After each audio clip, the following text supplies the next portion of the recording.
It's time for CBJ in 30, presented by Telhio Credit Union. Find us on SoundCloud, Apple Podcasts, Spotify, Google Play Music, YouTube, and TuneIn.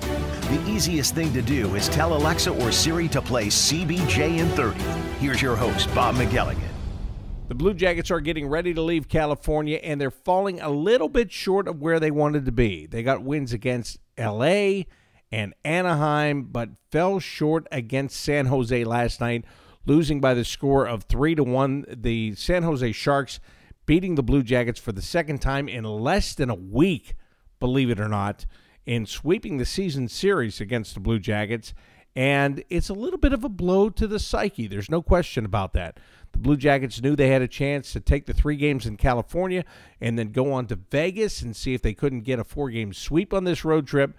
Well, that is now all gone after they lost last night. Welcome to CBJ in 30, presented by Telhio Credit Union. Let me tell you a little bit about Telhio Credit Union, okay? They are the place that you need to go to if you're looking for a number of different things. It could be something as easy as a checking account. It can be something as easy as a savings account. Or maybe it can be a little bit more complex. Maybe you're looking for a personal loan. Maybe during the holidays you incurred a little bit more debt than you thought that you would, and you would like to get out of that at a lower interest rate. You can do that by talking to the folks at Telhio Credit Union, and you can talk to them 2 different ways. First of all, you can go online to telhio.org. You can surf their site. You can find what you're looking for, and if you can't find exactly what you're looking for during business hours, there is a live chat option on the right side of the screen. You can click on that, and somebody will come on the screen and talk to you about what it is you are looking for. The other option you have is to stop at any Telhio Credit Union, because there you can talk to a real person, tell them what you're looking for, what you need, and they will be more than happy to help you. Telhio Credit Union is open to everyone in Central and Southwestern Ohio. They are federally insured by NCUA. So the Blue Jackets lose last night 3-1. It was a disappointment. There's no question about it. But there were signs that were already there. When I talked to John Tortorella before yesterday's game, he was already cluing me in on what might be going on with his team. And actually, the words that he said turned out to be prophetic. And here is what he told me about his Blue Jackets team going into last night's game. Yeah, I'll put it to you this way, Bobby. I think find a way league, we have found a way. I believe that in a number of games. I think the last 3-4 games, addressed the team today about this. I think we're trending in a dangerous area because I don't think we've checked well enough.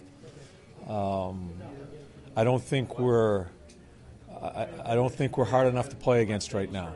And for this team, this lineup, we have to be hard to play against. I think that's what got this ball rolling as far as trying to find a way to get points and get in the race here. Yes, as you and I always talk, I coach the team on what I see in the video, not the end result at the end of the night. It's a concern of mine. We got to be harder to play against. We got to check better. We've dropped there.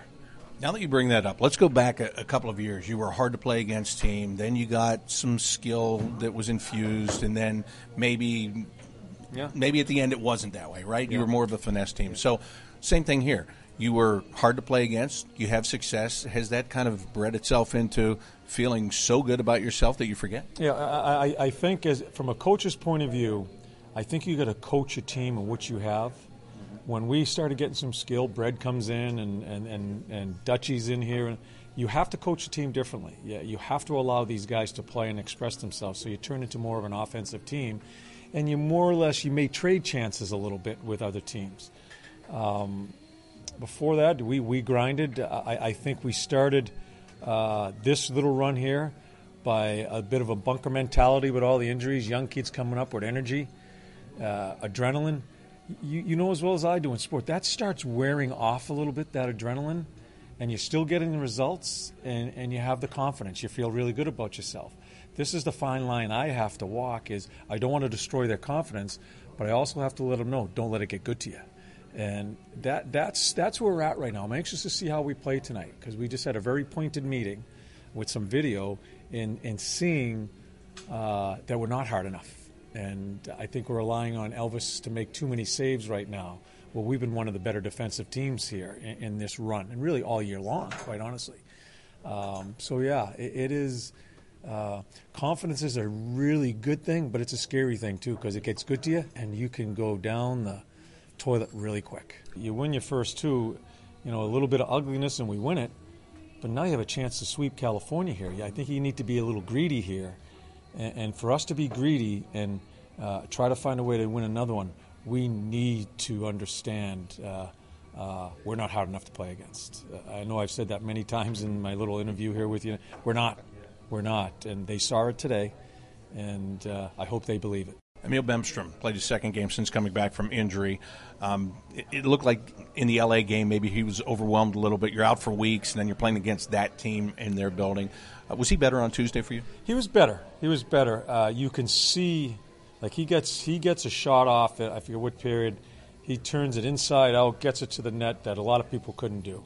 You can see his ability. The thing with Bemmer for me is, and it's been through even when he was playing before he was hurt, I think he needs to be thinking quicker. I think his readiness on the ice, and it's not laziness, it's just understanding how quick the game is at this level.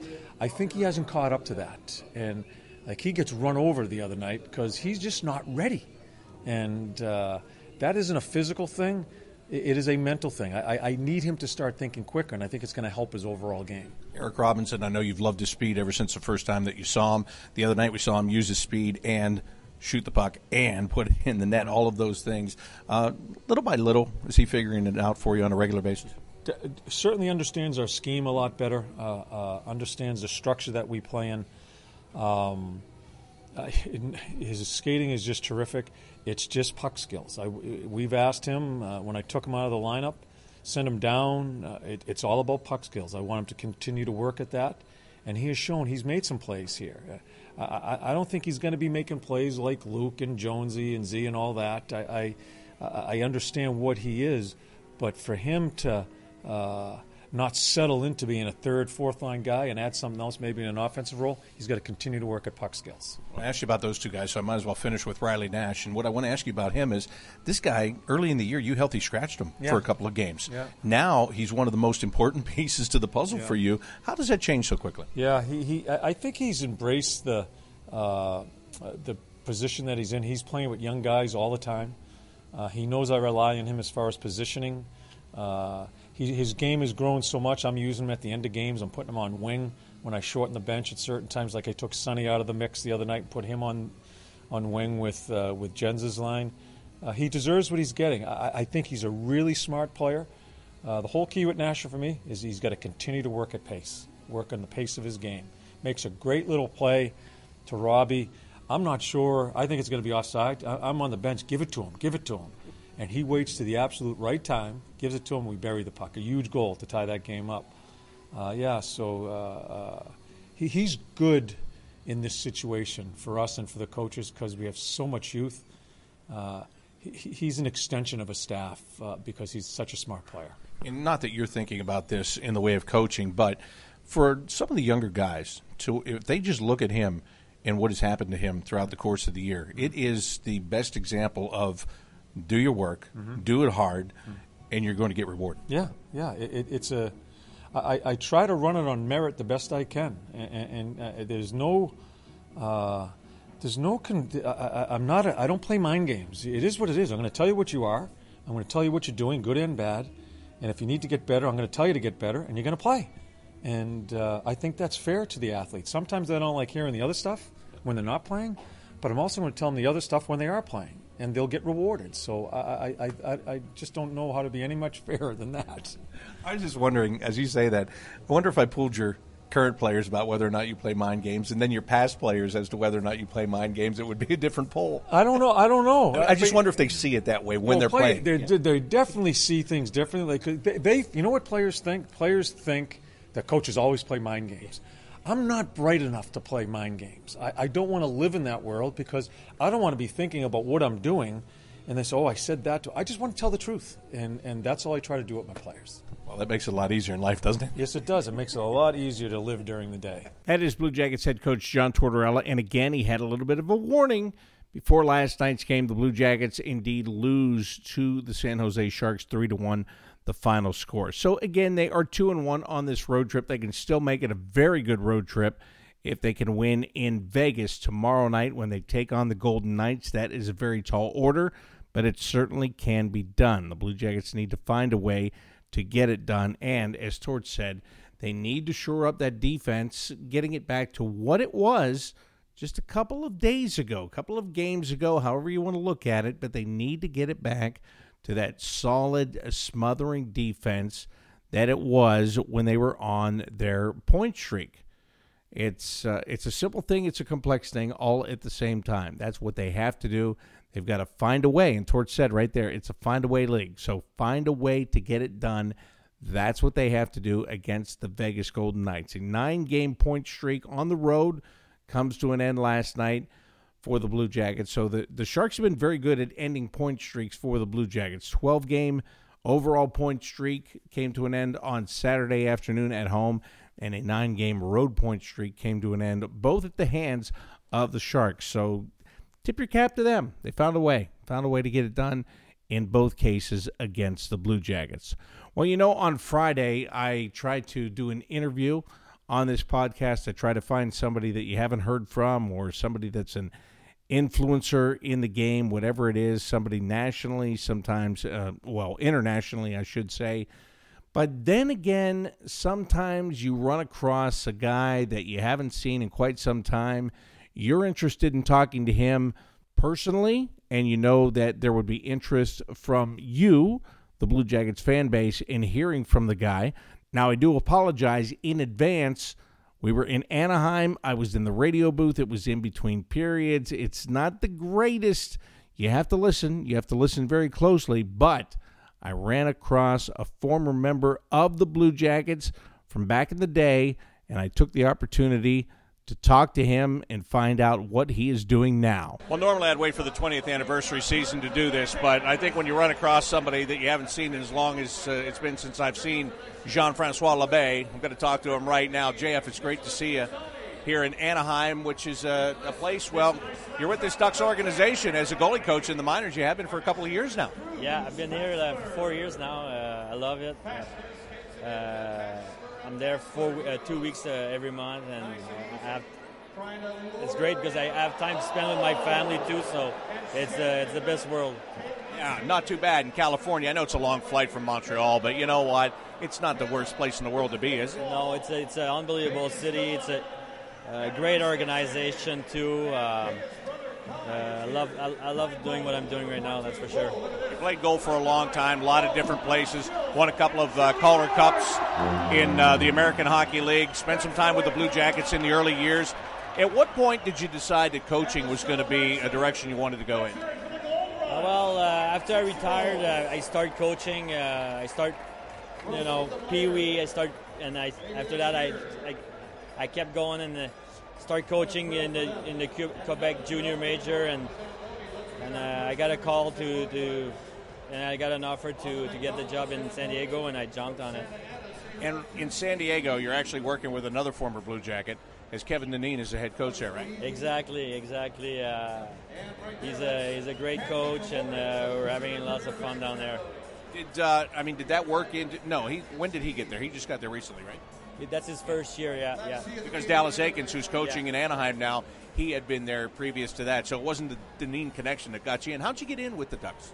Well, like I said, I was coaching in the Quebec League Junior, and former teammates of mine, Eric Veilleux, coached the minor team in Norfolk when they used to be in Norfolk, and he gave me a call and said, "Hey, they're looking for a goalie coach," so there it is. I'm here. Let me ask you this. The guys that you work with, do they have any idea of the body of work that you put in as a pro, and especially what you did in that league? Honestly, I try not to talk to them about what I did, but because it's been so long and I got too many gray hair. But no, they kind of Google me and they know, but I try not to talk about it because the way I was playing, it wouldn't work nowadays. No, it's a little bit more technical today, right? Exactly. The goalies are so much bigger and they're so much more athletic, and the game changed. The guys are faster and bigger, and it's unbelievable.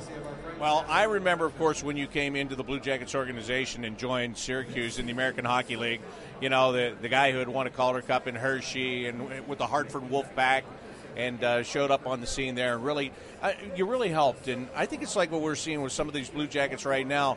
Because of injury, there are guys coming up from the American Hockey League, and they've obviously learned there. And you were one of those guys that helped to build a foundation for this organization. You know, looking back on it now, almost 20 years, is it hard to believe that you were one of the guys that was really kind of instrumental? Yeah, it was. I was a little sad to leave Hartford, but it was probably the best thing for me.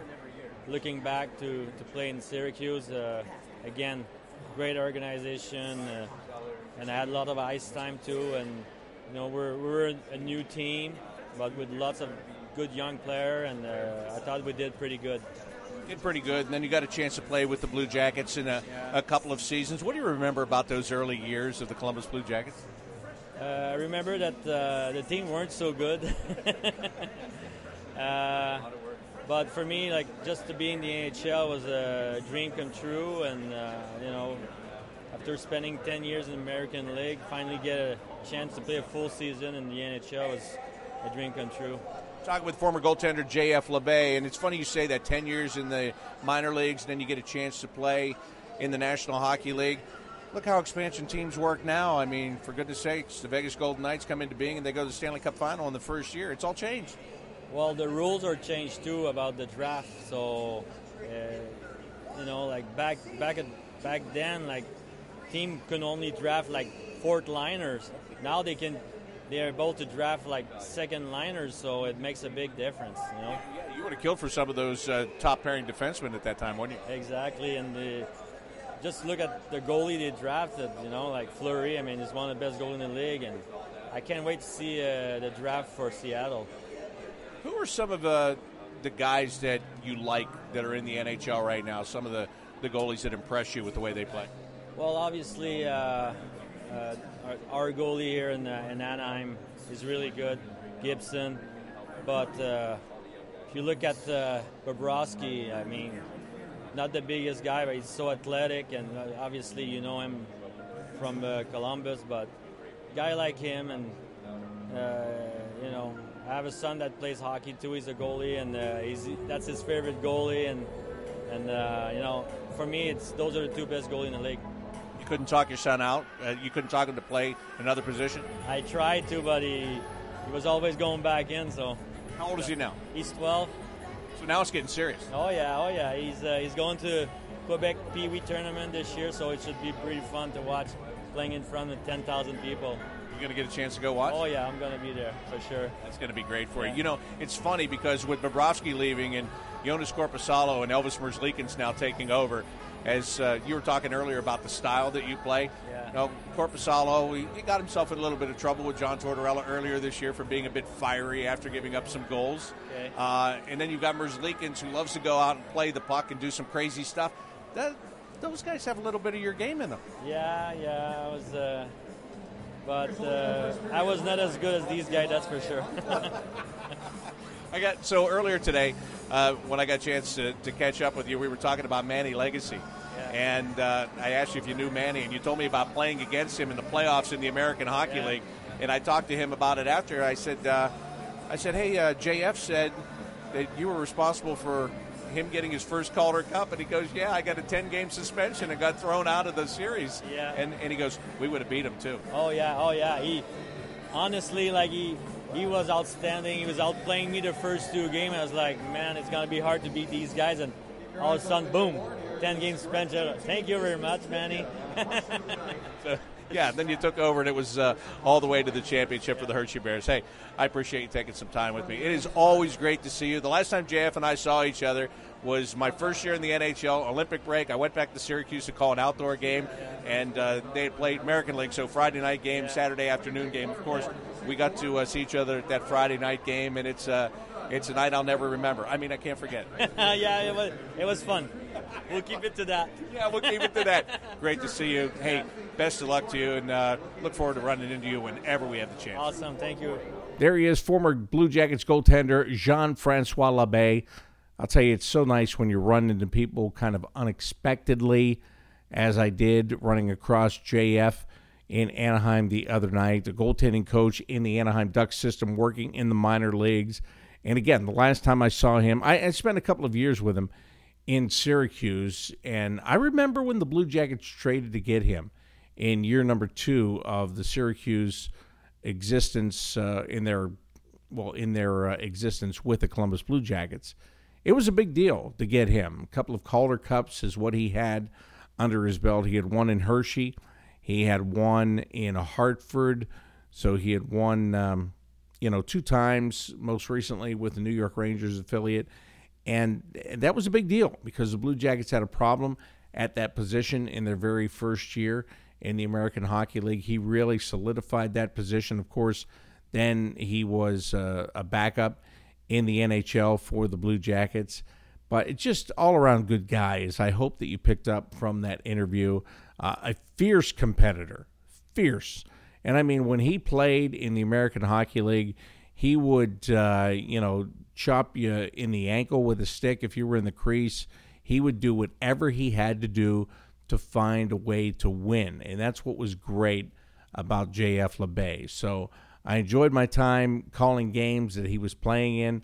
I really, really loved seeing him the other night. And again, the last time that I saw him, I was in Syracuse. It was my first year here in Columbus. I went back during the Olympic break to Syracuse to call an outdoor game, and it was the American Hockey League, so they played a game at home on Friday night. Then they played the outdoor game on Saturday afternoon. I forget who the Friday night opponent was, but I know it was Binghamton on Saturday afternoon when they played the outdoor game. But JF was brought in by the Crunch, and we saw each other at that Friday night game, and it was special. It really was. It was special to see him then. It was more special to see him this time around because he is such a good guy. And, again, he was such a great competitor. And he is such a great competitor. There's no question about it. He knew how to play the game. It was different at that time for a goaltender, but if you ask Elvis Merzlikins, it was not all that different because Elvis plays that kind of game where he battles and he finds a way. I know he didn't find a way last night, but, he has all the elements in his game that Jean-Francois Labbe had in his game. So it was good to see JF, and I wanted to bring that to you as I had the opportunity to do on today's podcast. Again, the Blue Jackets are going to wrap up their trip in Vegas tomorrow night. Hopefully they can get 2 more points before they head back to Columbus. We'll see if that is the case. But last night, a little bit of setback. Tomorrow can be a step forward. That's what it's all about, and that is today's NHL. That's also going to do it for today's CBJ in 30, presented by Telhio Credit Union. I'd like to thank John Tortorella and Jean-Francois Labbe for being on today's show, and thank you, as always, for listening to today's podcast. And I'll be on the air tomorrow night when the Blue Jackets take on the Golden Knights. Until then, I'm Bob McElligott saying so long.